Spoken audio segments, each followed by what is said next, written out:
श्री कृष्ण कहते हैं कि भाग्य का भरोसा रखना महत्वपूर्ण है, लेकिन कर्म करना भी उतना ही महत्वपूर्ण है।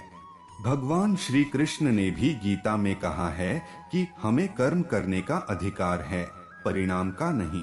कर्म करते रहने से हम अपने आध्यात्मिक और सामाजिक उन्नति में मदद करते हैं। कर्म करने से हम स्वयं के साथ सामाजिक और आध्यात्मिक संबंधों को संतुष्ट करते हैं। यह हमें विकास, सीमित स्वतंत्रता और समर्थन प्रदान करता है, जो हमें अपने लक्ष्यों तक पहुंचने में मदद करता है। इसके अलावा सामाजिक उत्थान और सामूहिक उत्कृष्टि के लिए कर्म करना हमारे दायित्व का हिस्सा भी है।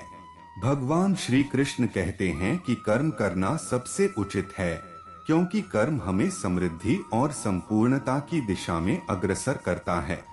वह कर्म का महत्व इसलिए बताते हैं क्योंकि कर्म न केवल हमारे अंतरात्मा को परिपूर्णता की दिशा में ले जाता है, बल्कि समाज की सामूहिक उन्नति और विकास में भी मदद करता है। इसलिए कर्म करना उचित मार्ग की ओर हमें ले जाता है। तो चलिए दोस्तों, मैं आपको एक कहानी के जरिए समझाने का प्रयास करता हूँ। तो मित्रों, आपका स्वागत है मोटिवेशनल विद एमएस चैनल में। दोस्तों, एक बार की बात है, पहाड़ियों के बीच बसे एक अनोखे गांव में ध्रुव नाम का एक युवक रहता था। ध्रुव अपने दयालु हृदय और अपने काम के प्रति अटूट समर्पण के लिए जाना जाता था। वह कर्म की शक्ति में विश्वास करता था और अपने आसपास के लोगों के जीवन पर सकारात्मक प्रभाव डालने का प्रयास करता था। ध्रुव एक किसान के रूप में काम करता था। अपने खेतों की देखभाल प्यार और लगन से करता था। अप्रत्याशित मौसम और कीटों जैसी कई चुनौतियों का सामना करने के बावजूद वे अडिग रहे। उनका मानना था कि कड़ी मेहनत और लगन हमेशा अच्छा फल देती है। एक दिन गांव में भयंकर सूखा पड़ा, जिससे फसलें सूख गईं और गांव के लोग अपनी आजीविका के बारे में चिंतित हो गए। कई किसानों ने उम्मीद खो दी और अपने खेतों को छोड़ने के बारे में सोचा। हालांकि ध्रुव ने निराशा में पड़ने से इनकार कर दिया। इसके बजाय उसने अपने प्रयासों को दोगुना कर दिया, अपनी फसलों को अथक रूप से पानी दिया और बारिश के लिए प्रार्थना की। ध्रुव के दृढ़ निश्चय से प्रेरित होकर अन्य गांव वाले भी उसके प्रयासों में शामिल हो गए। सभी ने साथ मिलकर उन्होंने दिन रात काम किया और मुश्किल समय में एक दूसरे का साथ दिया। आखिरकार उनकी प्रार्थनाएं स्वीकार हुईं और आसमान खुल गया, जिससे सूखी जमीन पर बहुत जोरी बारिश हुई। फसलें लहलहा उठीं और गांव एक बार फिर खुशहाली से भर गया। ध्रुव की कहानी दूर दूर तक फैली, जिसने लोगों को कर्म और कड़ी मेहनत की शक्ति पर विश्वास करने के लिए प्रेरित किया। वह आशा और लचीलेपन का प्रतीक बन गया, जिसने सभी को याद दिलाया कि दृढ़ संकल्प और निस्वार्थ कर्म से कुछ भी संभव है। उस दिन से ध्रुव ने कर्म के सिद्धांत पर जीवन जीना जारी रखा, हमेशा अच्छा करने और अपने आसपास की दुनिया पर सकारात्मक प्रभाव डालने का प्रयास किया। और ऐसा करने से उसे अपने जीवन में सच्ची संतुष्टि और खुशी मिली। एक व्यस्त शहर में अर्जुन नाम के एक बुजुर्ग व्यक्ति द्वारा संचालित एक साधारण सी चाय की दुकान थी। अपनी कम आय के बावजूद अर्जुन अपनी उदारता और करुणा के लिए जाने जाते थे। वह कर्म की शक्ति में विश्वास करते थे और हमेशा जरूरतमंदों की मदद करने के लिए आगे आते थे। एक सर्दियों की शाम मेघा नाम की एक छोटी लड़की अर्जुन की चाय की दुकान पर आई। वह ठंड से कांप रही थी और उसके पास एक कप गर्म चाय के लिए पैसे नहीं थे। उसकी परेशानी को देखते हुए अर्जुन ने तुरंत उसे एक कप गर्म चाय मुफ्त में दी। अर्जुन को इस बात का जरा भी पता नहीं था।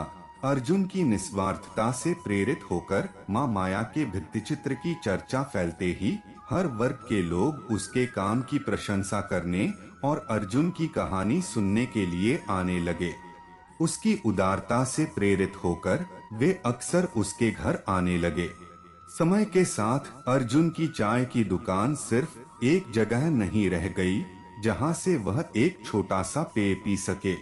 यह शहर में आशा और सकारात्मकता की किरण बन गई, जहां लोग कहानियां, हंसी मजाक और दयालुता के काम साझा करने के लिए इकट्ठा होते थे।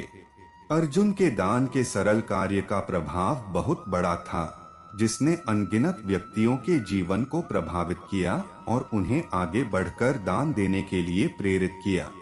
कुछ लोग अपनी अच्छाई से और कुछ लोग अपनी बुराई से जाने जाते हैं, लेकिन यह बात भी बिल्कुल सच है कि अक्सर बुरा हमेशा अच्छे लोगों के साथ ही होता है और अच्छे लोग बुरा करने से पहले 100 बार सोचते हैं। आप माने या ना माने, लेकिन जब तक जिंदगी में आप खुद के लिए कुछ नहीं बोलेंगे, तब तक लोग आपको सिर्फ दबाते रहेंगे। ऐसा ही कुछ हमारी इस कहानी के मुख्य किरदार के साथ भी होता है। भगवान की भक्ति करना और अपने जीवन का हर एक फैसला भगवान पर छोड़ देना कितना सही है और कितना गलत, इसका पता भी आपको इस कहानी में चलेगा। यह कहानी 21वीं सदी की एक लड़की की है जिसका नाम शोभा है। शोभा एक मध्यम वर्गीय परिवार में रहने वाली लड़की है। शोभा के परिवार में उसके मम्मी पापा और एक छोटा भाई और बहन थी। शोभा एक समझदार और बहुत ही खूबसूरत लड़की थी, लेकिन उसका मन तो उसके चेहरे से भी कई गुना ज्यादा खूबसूरत था।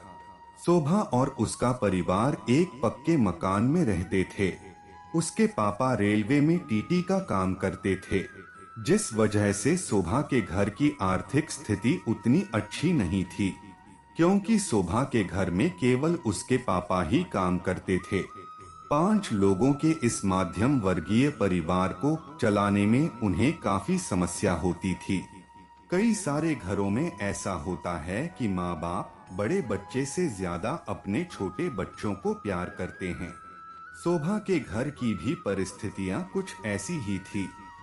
शोभा के माता पिता भी शोभा से ज्यादा उसके भाई बहन को प्यार करते थे, जबकि शोभा सभी बच्चों में सबसे समझदार लड़की थी। शोभा को उसके पड़ोसी और आसपास के लोग काफी ज्यादा पसंद करते थे, क्योंकि शोभा सबके साथ हंसती बोलती थी।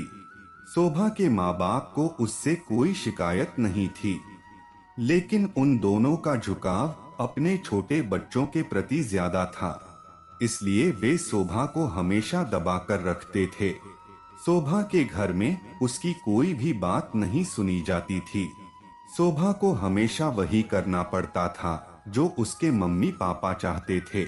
शोभा पढ़ाई में काफी अच्छी थी और वह बचपन से ही पढ़ाई में हमेशा टॉप करती थी। पढ़ाई के साथ साथ उसको लिखने और पेंटिंग करने का बहुत शौक था।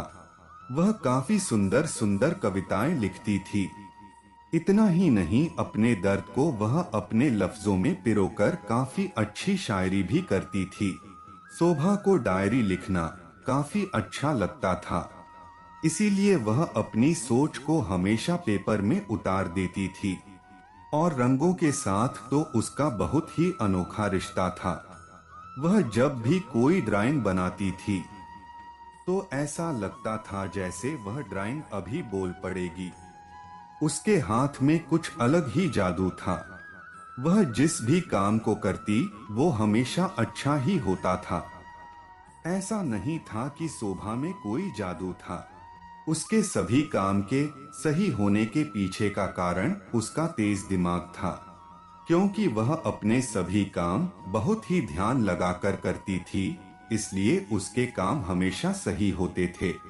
इतनी अच्छी और टैलेंटेड होने के बाद भी शोभा को उसके माँ बाप से कभी भी कोई प्यार नहीं मिला। उसके के पिता चाहते थे कि वह डॉक्टर बने, इसीलिए उन्होंने बिना शोभा से पूछे ही उसका एडमिशन MBBS कॉलेज में करने का निश्चय कर लिया। जबकि शोभा को तो हमेशा से ही पेंटिंग और राइटिंग की दुनिया में कुछ करना था, लेकिन अपने पिता की बात रखने के लिए उसने कुछ नहीं कहा और अपनी किस्मत को भगवान के ऊपर छोड़ दिया। उसको हमेशा यही लगता था कि एक दिन भगवान उसकी जिंदगी में सब कुछ सही कर देंगे। वह हमेशा सभी चीजें भगवान के ऊपर छोड़ देती थी और अपने लिए कभी कुछ नहीं कहती थी। वह अपनी मन की बात कभी अपने माँ बाप के साथ साझा तक करने की कोशिश नहीं की, क्योंकि वह अपनी माँ बाप के बातों को सबसे ज्यादा अहमियत देती थी।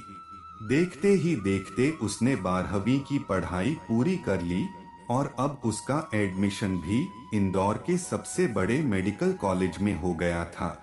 पढ़ाई में अच्छी होने की वजह से शोभा को सरकार की तरफ से पढ़ने के लिए एक अच्छी खासी रकम मिली थी, जिससे अब उसका कॉलेज का खर्च निकलने वाला था। मेडिकल में कोई खास इंटरेस्ट ना होने के बाद भी वह बस अपने पिता की इच्छा की खातिर डॉक्टर बनने के लिए तैयार हो गई। लोग सही ही कहते हैं, कॉलेज की जिंदगी और उसमें प्यार ना हो तो कॉलेज लाइफ ही अधूरी है। शोभा के साथ भी कुछ ऐसा ही हुआ। वैसे तो वह कॉलेज में पढ़ाई करने के लिए ही गई थी, लेकिन उसका दिल भी एक बहुत ही सुंदर और हैंडसम डॉक्टर के लिए धड़कने लगा। इस खूबसूरत डॉक्टर का नाम किशन था। किशन एक एक्सपर्ट सर्जन था और अपने काम में काफी माहिर भी था।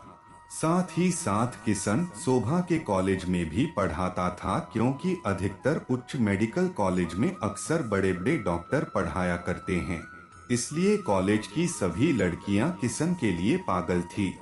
हालांकि ऐसा बिल्कुल नहीं था कि किशन शोभा से बहुत साल बड़ा है, बल्कि वह तो उससे सिर्फ 4 साल ही बड़ा था।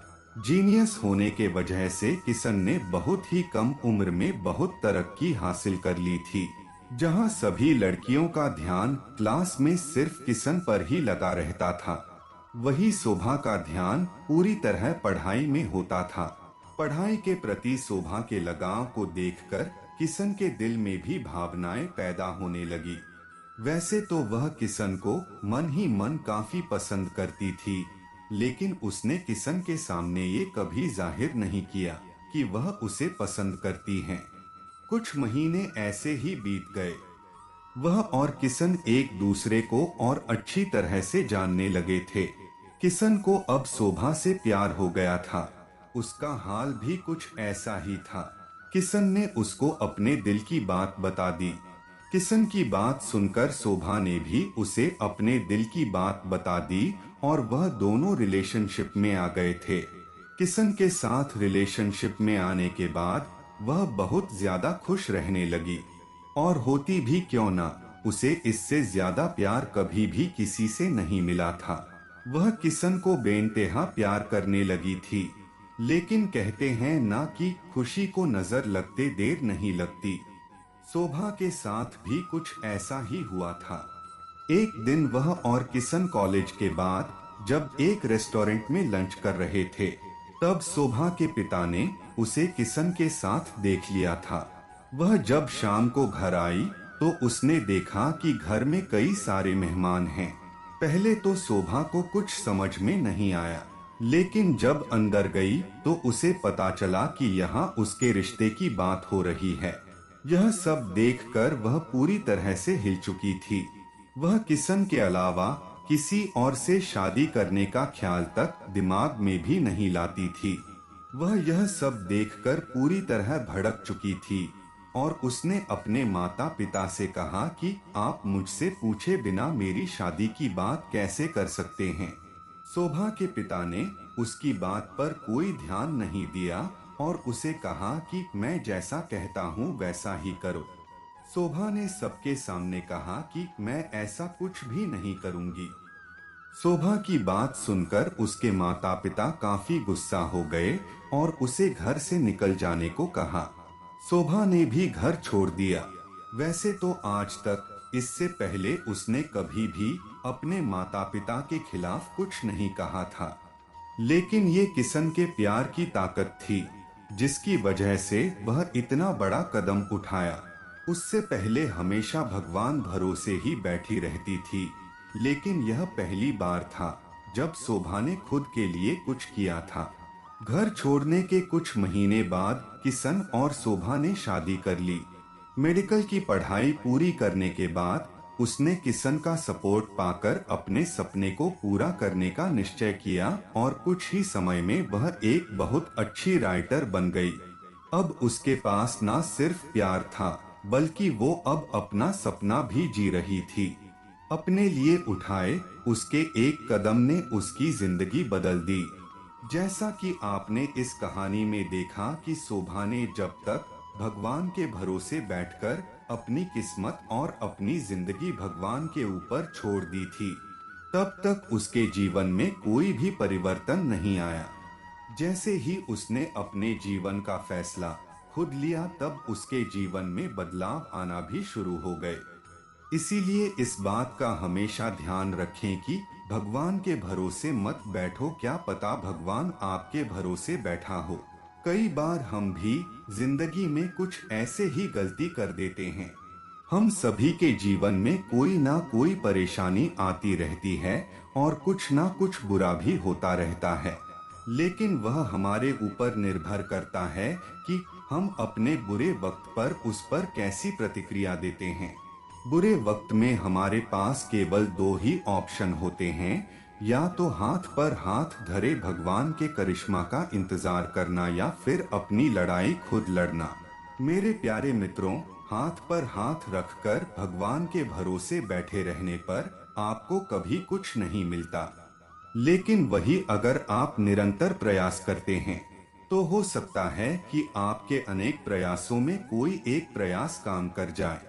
तो दोस्तों, आशा करता हूँ कि आपको यह वीडियो अच्छा लगा होगा, तो अपने दोस्तों और परिवार के साथ जरूर शेयर करें। अपना ख्याल रखें और जीवन में किसी काम के प्रति प्रयास करते रहे। जय श्री राधे राधे।